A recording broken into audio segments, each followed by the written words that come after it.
ಬಾಗಲಕೋಟೆ ಜಿಲ್ಲೆಯಲ್ಲಿ ಯುವಕರ ನಿಗೂಢ ಸಾವಾಗಿದೆ. ಅರವತ್ತಲ ಸ್ಥಿತಿಯಲ್ಲಿ ಯುವಕನ ಮೃತದೇಹ ಪತ್ತೆಯಾಗಿದೆ. ಬೆಳಗ್ಗೆ 5 ಗಂಟೆ ಸುಮಾರಿಗೆ ಎದ್ದು ಹೋದ ಯುವಕ ಶವವಾಗಿ ಪತ್ತೆಯಾಗಿದ್ದಾನೆ. ಮನೆಯಿಂದ ಹೋದವನು ಊರಿನ ಗುಡ್ಡದಲ್ಲಿ ಶವವಾಗಿ ಪತ್ತೆಯಾಗಿದ್ದಾನೆ ಅನ್ನುವಂತಹ ಮಾಹಿತಿ ಇದೆ.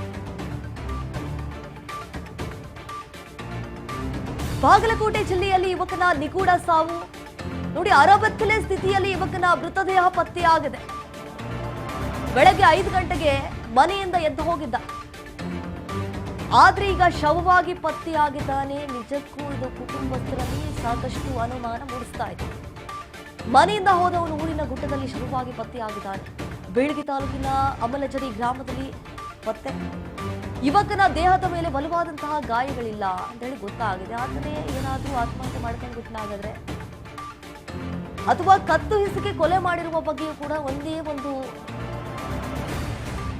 ಕುರುಹು ಇಲ್ಲ. ತಲೆ ಹಾಗೂ ಮೈ ಮೇಲೆ ಮುಳ್ಳು ತರಚಿದ ಗಾಯ.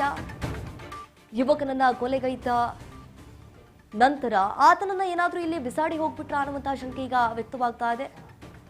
ಮೃತ ಯುವಕ ಮುಧೋಳ ತಾಲೂಕಿನ ಮಂಟೂರು ನಿವಾಸಿ ಅಂತ ಹೇಳಿ ಗೊತ್ತಾಗ್ತಾ ಇದೆ. ಈಗಾಗಲೇ ಮೃತದೇಹವನ್ನ ಮರಣೋತ್ತರ ಪರೀಕ್ಷೆಗೆ ಕಳಿಸಲಾಗಿದೆ. ಸಾಕಷ್ಟು ಅನುಮಾನ ಮೂಡ್ತಾ ಇದೆ. ಸ್ಥಳಕ್ಕೆ ಬೀಳಗಿ ಪೊಲೀಸರು ಭೇಟಿ ಕೊಟ್ಟಿದ್ದಾರೆ. ಪರಿಶೀಲನೆ ಕೂಡ ಮಾಡಲಾಗ್ತಾ ಇದೆ.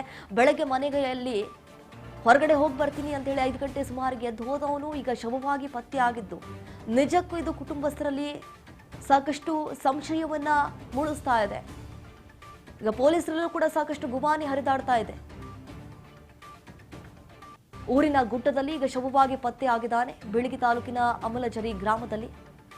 ಯುವಕನ ದೇಹದ ಮೇಲೆ ಬಲವಾದಂತಹ ಗಾಯಗಳಿಲ್ಲ ಅಂತೇಳಿ ಗೊತ್ತಾಗದೆ. ಯಾಕಂತಂದ್ರೆ ಈಗ ಮರಣೋತ್ತರ ಪರೀಕ್ಷೆಗೆ ಆತನ ಮೃತದೇಹವನ್ನ ಕಳಿಸಿಕೊಡಲಾಗಿದೆ. ಆ ಸಂದರ್ಭದಲ್ಲಿ ಯಾರಾದ್ರೂ ಆತನನ್ನ ಕೊಲೆ ಮಾಡಿದ್ರ ಅನ್ನುವಂಥದ್ದು ಗೊತ್ತಾಗಬೇಕು ಅಂತಂದ್ರೆ ಆತನ ಮೇಲೆ ಯಾವುದೇ ರೀತಿಯಾದಂತಹ ಗಾಯಗಳಿಲ್ಲ. ಇದೇನಾದ್ರೂ ಆತನೇ ಬಂದು ಸುಸೈಡ್ ಮಾಡ್ಕೊಂಡ, ಏನಾದ್ರೂ ಜೀವನದಲ್ಲಿ ಕುಗ್ಗಿ ಹೋಗಿದ್ನ ಅಥವಾ ಕತ್ತು ಹಿಸುಕಿ ಕೊಲೆ ಮಾಡಿದ್ದಾರಾ ಅಂತ ಕೂಡ ಚೆಕ್ ಮಾಡಿದ್ರು. ಅದ್ರ ಬಗ್ಗೆಯೂ ಕೂಡ ಒಂದೇ ಒಂದು ಗುರುತುಗಳು ಪತ್ತೆ ಆಗಿಲ್ಲ ಅಂತ, ಒಂದೇ ಒಂದು ಮಾರ್ಕು ಇಲ್ಲ ಆತನ ದೇಹದ ಮೇಲೆ. ಹೀಗಾಗಿ ಪೊಲೀಸರಿಗೆ ಸಾಕಷ್ಟು ಅನುಮಾನ ಮೂಡಿಸ್ತಾ ಇದೆ ಒಂದು ಘಟನೆ. ಈಗ ಮರಣೋತ್ತರ ಪರೀಕ್ಷೆಗೆ ಕಳಿಸಿಕೊಡಲಾಗಿದೆ. ತದನಂತರ ಅವರ ಕುಟುಂಬಸ್ಥರನ್ನ ವಿಚಾರಣೆಗೆ ಒಳಪಡಿಸಲಾಗುತ್ತೆ. ಆಮೇಲೆ ಅವರ ಕುಟುಂಬಸ್ಥರು ಏನ್ ಹೇಳ್ತಾರೆ, ಏನಾದ್ರೂ ಮನನೊಂದಿದ್ನ, ಏನಾಗಿತ್ತು ಆತನಿಗೆ ಎಕ್ಸಾಕ್ಟ್ಲಿ ಅನ್ನೋದು ಗೊತ್ತಾಗಬೇಕಾಗಿದೆ.